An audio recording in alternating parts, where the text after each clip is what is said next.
And I think that was absolutely fascinating. And so much of what has happened in this line of work in the last 25 years has been inspired by the Mine Ban Treaty, sort of bringing the survivors front and center, hearing their stories. So who are the real experts about landmines? Is it the military that lays these weapons, or is it the people who experience the impact of those weapons?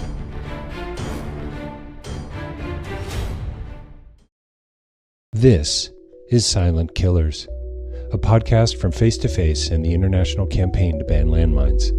In 1997, the world said enough and signed the Mine Ban Treaty, but landmines are still claiming lives in many countries around the world.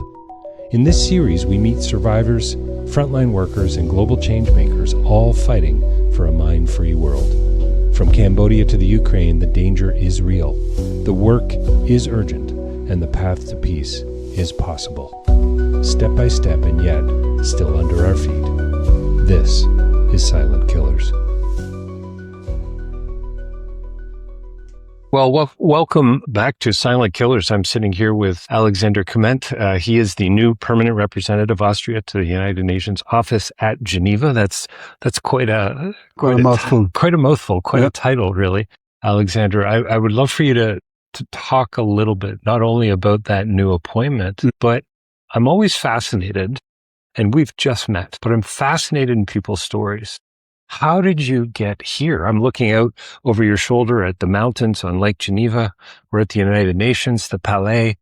This is, I'm sure as you look back, you can think of stories and people that you've met, and as you connect those dots, I'm just, I'd love to hear a bit more of your story, but also things that maybe stand out to you as to why you find yourself here having a conversation with me today. I find myself here really very much in a way because of the Mine Ban Treaty. I started my new job yesterday, 1st of December. Okay. This is day 2. Sorry, I don't have a gift for you.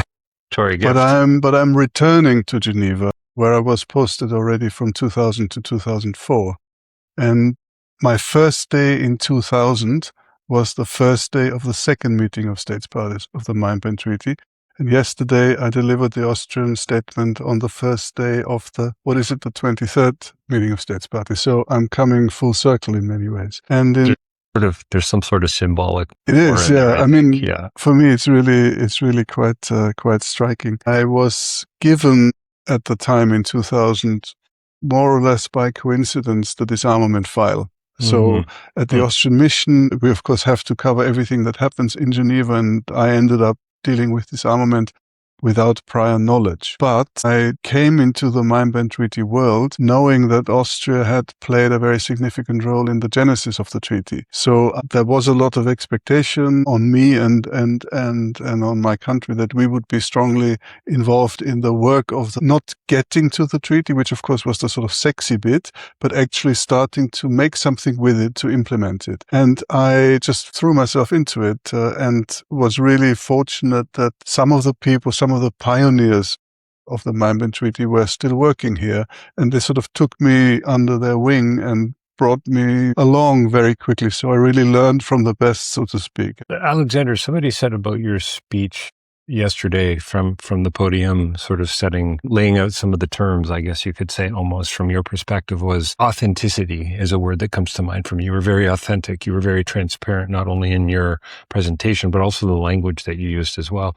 You just mentioned Austria wanted to make something of it. Is there a sense there for you that too much of what we do, say here in the nonprofit world, the NGO world, the multilateral world, is not about action? We have these meetings, we have these discussions, but sometimes it's hard to make something, to get something done. I wouldn't say about the NGO world. I think they really want to do things, but there is a problem in these sort of diplomatic meetings that very often we are in windowless meeting rooms and we talk about issues and they become abstract and remote. And of course, an issue like landmines, and of course, from the logic of the Mine Ban Treaty, which is about people, it comes very much from the human security approach from the 90s. So you can talk about landmines very easily in an abstract way, but the minute you talk to people who've experienced it, it becomes the opposite of abstract. It's even sort of more than concrete. It becomes extremely moving. You cannot not be moved by when you hear these stories. And that was very much what I experienced back in the day. I mean, fortunately, Austria doesn't have any landmine victims, but we could make a difference by making this treaty work, making it having a concrete impact in the countries and on the people that mattered. And I think that was absolutely fascinating. And so much of what has happened in this line of work in the last 25 years has been inspired by the Mine Ban Treaty, sort of bringing the survivors front and center, hearing their stories. So who are the real experts about landmines? Is it the military that lays these weapons, or is it the people who experience the impact of those weapons? And I think you start changing the conversation when you approach things like that. And for me, as a junior diplomat at the time, it was absolutely fascinating. And it sort of hit all my buttons of sort of wanting to make a contribution, wanting to make the world a better place. This is, of course, what you do if you become a diplomat. I think at least that's what you should do. You want to make a positive contribution. And working in the Mine Ban Treaty sort of immediately showed me that this is extremely important and so close to the lived experience of thousands of people. I've heard some donors recently actually say to me personally, as I've been sharing sort of my experience with working with the International Campaign to Ban Landmines and Mines Action Canada and a movie, Broken Courage, that I've made dealing with a landmine survivor is that, David, this is a solvable problem. Yeah. You know, I've heard the stat, $3 to make a landmine, $1,000 to remove one. Okay, that's a lot of money. That's a big gap. We can get there, though. Do you agree with that Absolutely. statement? Alexander, I walked into the room yesterday. I see 1,000 people sitting out listening to you speak, and I say, it shouldn't be this hard. It shouldn't be this hard. Am I living in a dream world? Climate change is hard. Making the world mine-free is not hard. I mean, of course it is hard, but it's doable. It's doable. Entirely a human-made problem. I mean, climate change is a human-made problem as well, but the solution is really complex. Landmines is essentially a political question. You have to get to the point where this is just simply unacceptable, and then you remove the legacy, and then you help the people who've experienced it, and then over time you have solved it. So it's one of those challenges that is really within our intellectual grasp to solve it. And of course, it's always political will in a way that's in the way. I agree with that. Yes, it is solvable, and it should be solvable, provided that we give it the political importance that it should be given. I don't know if you're a fan of the music of U2 or not, but I'm a big fan. Mm-hmm. And Bono wrote the introduction to Jeffrey Sachs's book, The End of Poverty. And he said, it's a question of political will. We can get there.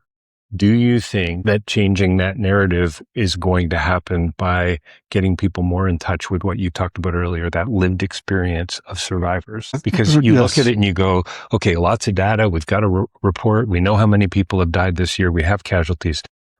But sitting across from somebody, having a conversation, seeing a film, reading a book can really change everything. I mean, just telling one story that I remember really vividly. It was a Latin American doctor, and I think it was Chile. I'm not entirely sure. He told the story that he was driving on a remote road, and he came to an accident, and there was a young man who was badly injured by a landmine, and he started to supply first aid.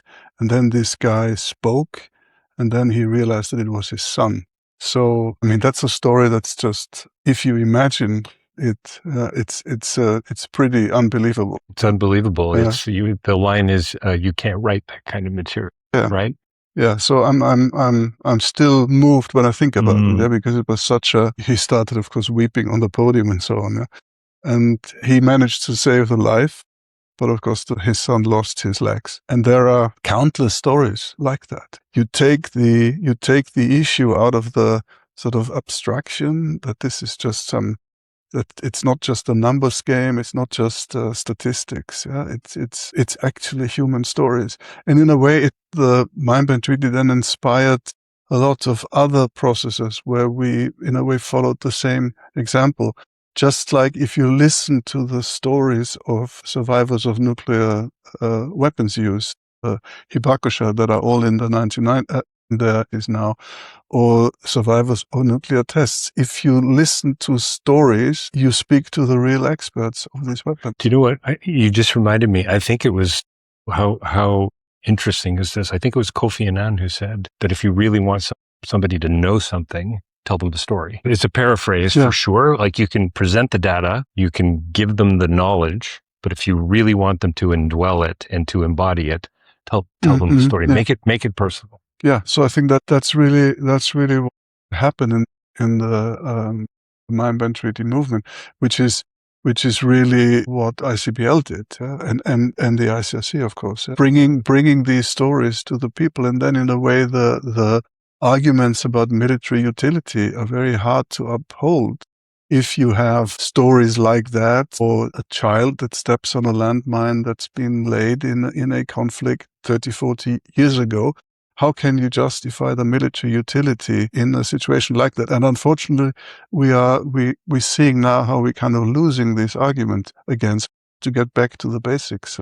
Is it true to say, and I hope eventually I'm going to get a general sitting in this chair, or an admiral or something, somebody at a very high level, and I want to ask them, can you give me the argument? When you speak of military utility, there's an ethical question there for sure. But to me, all weapons are good weapons if you're trying to kill someone, or if you're trying to protect something, I suppose. But I would love to hear the argument for why a landmine makes more sense than another approach. Or is it just, I don't know, is it the lazy man's weapon? Is that a fair way to represent it? Well, it's a cheap weapon, that's it's a cheap starters, weapon. Yes. And it is supposed to be a defensive weapon. Supposedly. Yeah? And of course, there is a military utility. And if you are in a situation like, for example, Ukraine right now, where you are under attack, I think military would say yes to any kind of weapon that they could get. But you have to put this into the wider context. It's in the 90s we won the argument. Yes, of course there is a military utility, but it absolutely pales if you look at the impact that these weapons have immediately and long term. I think that was very convincing also to military in the 1990s. I don't think we would have gotten the Mind-Bend Treaty if ultimately military experts wouldn't have bought into that argument as well. But now we see in some countries that this is shifting again. So I think it's really critical to remind about this, what type of security we're actually talking about. And if you create a situation where for decades you create a huge security risk, not even to mention the socioeconomic impact that comes with it, the security calculus for some rather limited and not convincing military gain, I think it's about weighing. In the case of anti-personnel landmines, the scale should be absolutely clearly on the side of this is unacceptable and is actually not good for anybody's security. Do you think it's a political weapon in the sense that it provides a geographical sense of security for a certain group of people? Is that it's a false sense of? It's a false sense of security, I would say. I think I mean, we're of course talking now about the states parties that have announced their withdrawal from the treaties. I think it's very much a domestic political priority or necessity, as seen from the politicians in those countries, to sort of signal to their populations, we are willing to do whatever it takes to defend. And of course, politically, one can understand that argument. Of course. But if you really then ask the question, and are anti-personnel landmines the right tool to achieve that? Well, that's the conversation we should have. Alexander, it seems to me we're almost asking the wrong question. I think we're asking the wrong questions, yeah. I do understand and in a way sympathize with the political dynamic. Yeah, of course, those countries, we all in Europe are worried about the developments and Russia's threat. And I think this, of course, drives this debate. But the real question should be, is this a weapon? Is it a good approach to your citizens' security to potentially mine your own country, and what's the long-term impact? These are questions which were clearly answered, and of course many European countries were at the forefront in the 90s to try to convince the rest of the world give up these weapons. And some of those countries who we talked to probably were also in very difficult security contexts. So that's the risk now, that we are risking to completely uproot this fundamental humanitarian and human security argument that the Mine Treaty really established as the first treaty. You sort of alluded to it earlier, but the data around trauma and post-traumatic stress disorder and mental health issues that are connected to an area that's been heavily landmined. Let's take Cambodia as an example. It's a country I know of.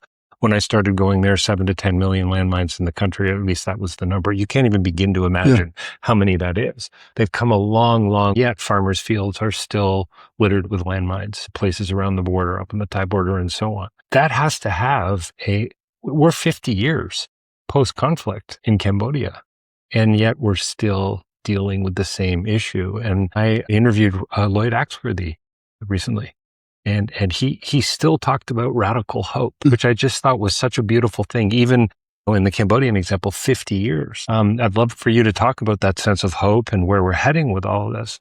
But don't we have enough data now to say to the military, there's got to be a better way here? Or are we still not quite there yet?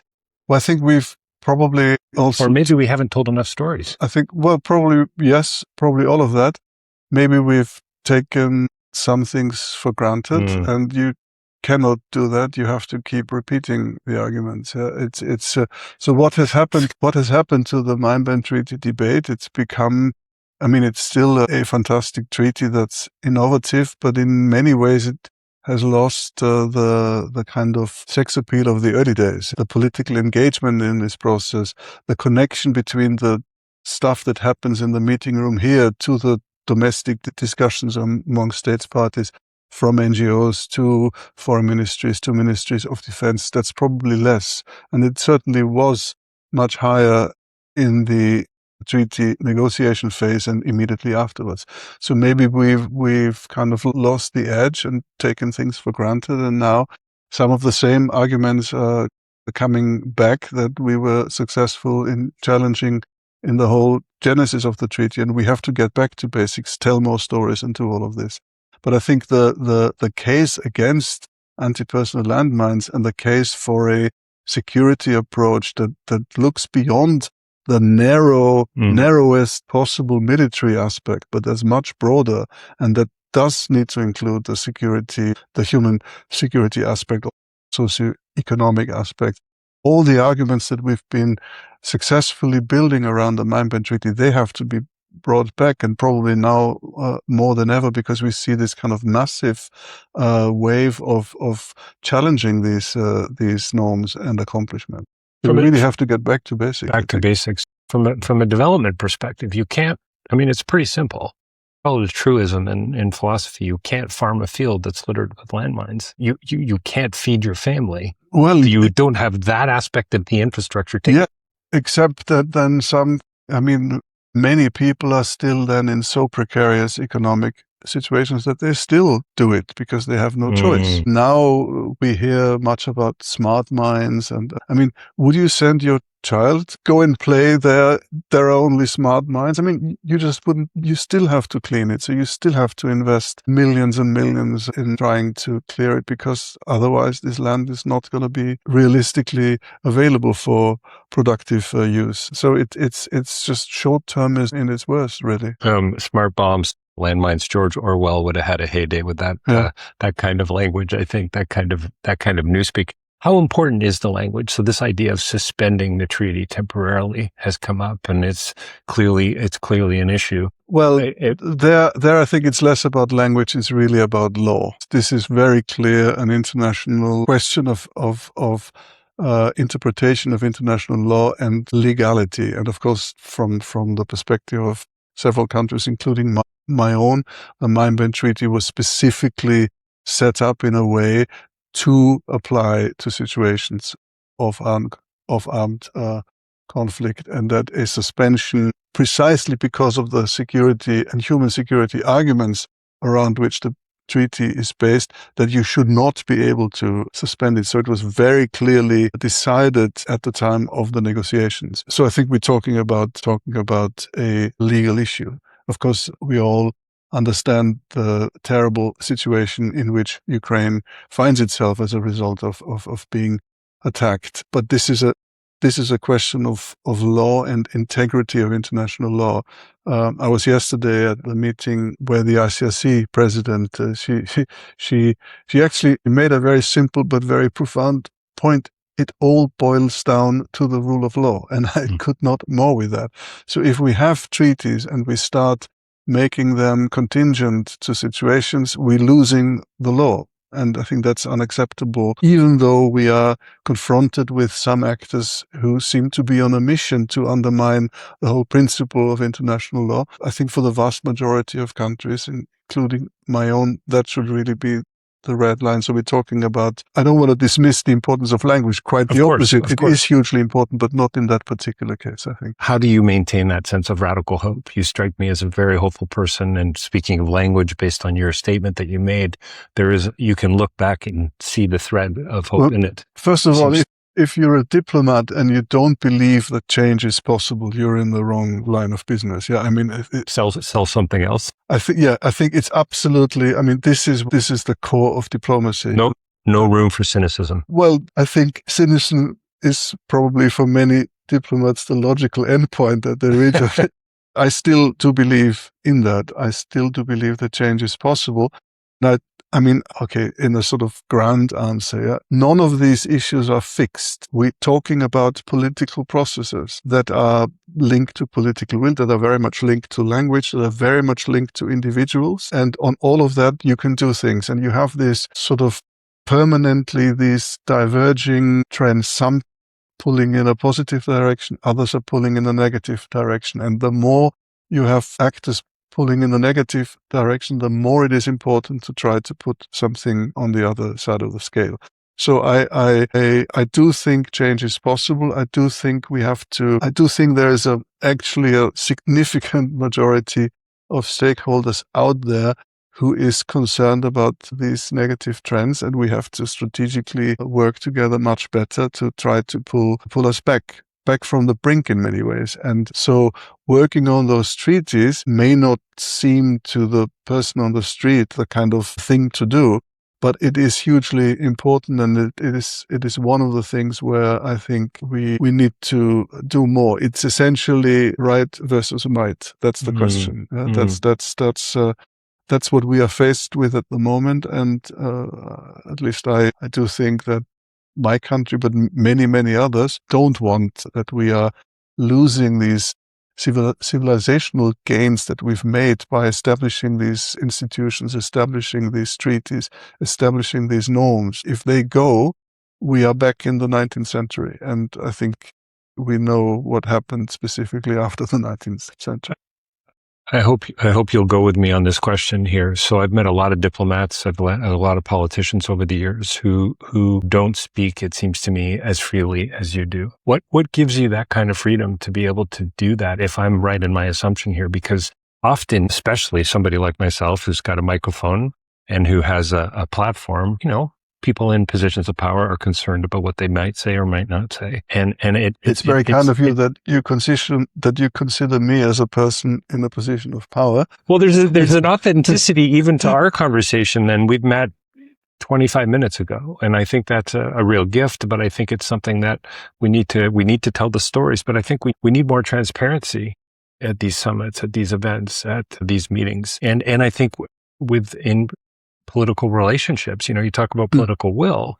If we're not asking the right questions in order to get there, we have to be authentic. We have to be real. We have to be transparent. Not easy to do when somebody shuts down the conversation. So I'm just super interested in that from your perspective. And I wonder if you have any kind of insight, maybe for me, as I knock on other doors when the door gets closed in my face. Of course, it's maybe credit to you that you bring out sort of more unfiltered answers. It could be. I mean, I have worked on those issues for a long time. I think I have a lot of experience there, and I've been in a fortunate situation that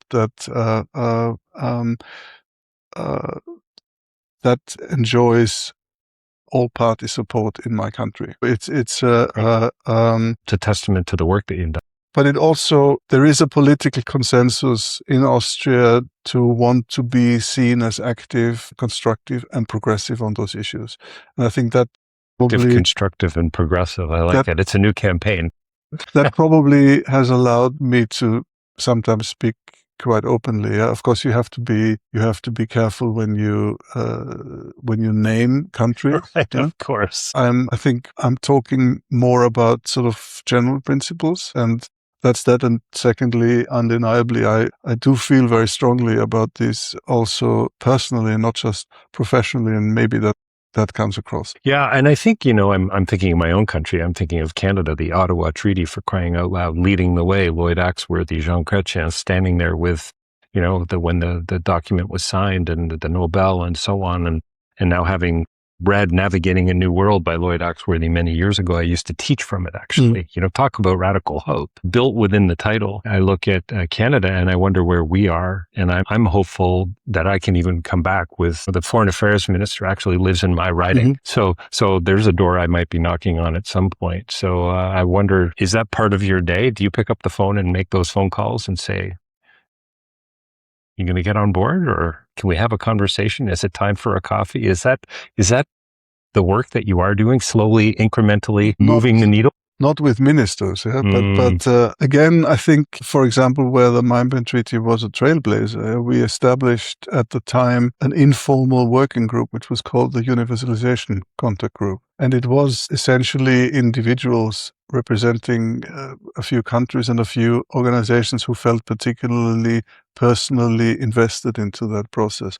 And then you start devising a strategy how you spread the message. And of course, we all have different roles to play. But if we share a strategic goal, the ICRC, ICBL, and states, well, then you can do stuff.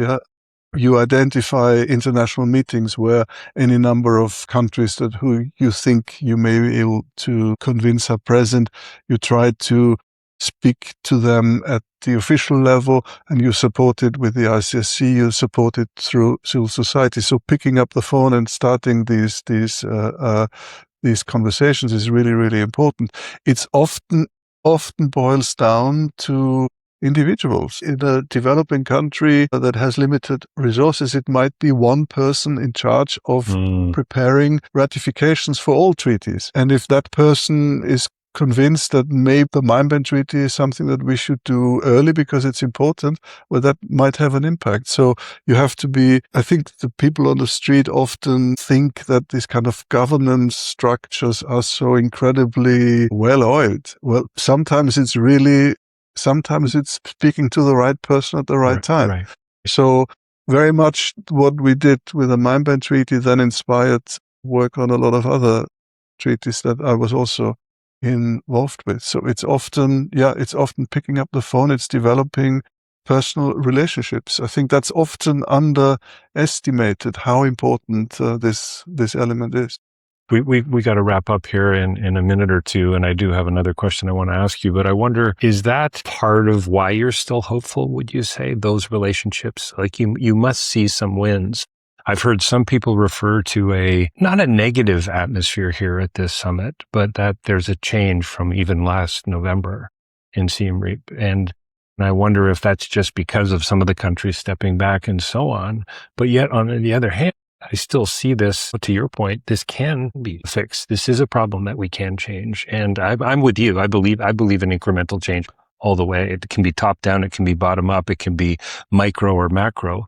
But I'm hopeful. But boy, there's a lot of news that suggests of course, it's going to be tough. It's really very, very difficult environment, and actually very dangerous environment. And I think it's really a shock for the Mine Treaty community that some states parties have decided to withdraw from the treaty, specifically states who, of course, see themselves and as staunch supporters of international law. So the withdrawal from legal instruments is, in a way, especially from humanitarian legal instruments, is something that really hasn't happened before. And I think that's a bit of a shock. But as I said, I think there are these kind of wave dynamics. We are certainly in a really tough spot, and maybe things are going to get even worse. But I think that defeatism is absolutely not the answer to that. It's quite the opposite. We need to do more, because the arguments in favor of a world where humanitarian principles are upheld, where international law, never perfect, but is the sort of general guiding principles rather than transactionalism and might. I mean, this should really be a call to action for everybody, and there are opportunities to do that. And in a way, it boils down to, if enough stakeholders put something on the positive side of the scale, it's going to go the other way again. If we all throw up our hands and say, oh my God, don't do anything, well, then it's our own fault. I think that's where we are at the moment. Yeah, we have to keep upholding this and not accept arguments that this is all toothless, outdated, whatever. It's easy to come up with criticisms, but at the end of the day, there is no better model that's being presented than the one where we have institutions and rules that should govern us all. Maybe not everybody sees it that way, and some actors probably think they don't really need to follow rules, but I think for the vast majority of countries, that's absolutely not the case. I think that's the challenge at the moment. Maybe put aside some of the more minor disagreements. We will never all agree on everything, yeah. But on the strategic level, this is something we have to defend. This is something we have to keep investing in and strengthen. So that's why I'm still hopeful that well, at least this is what we need to do, because we don't have any alternative. Thank you so much for your time. This to me feels like it could have easily been a 2 to 3 hour conversation. Thanks a lot. Yeah, thank you. Really appreciated you spending some time with me today. Thanks. Thank you. Thank you.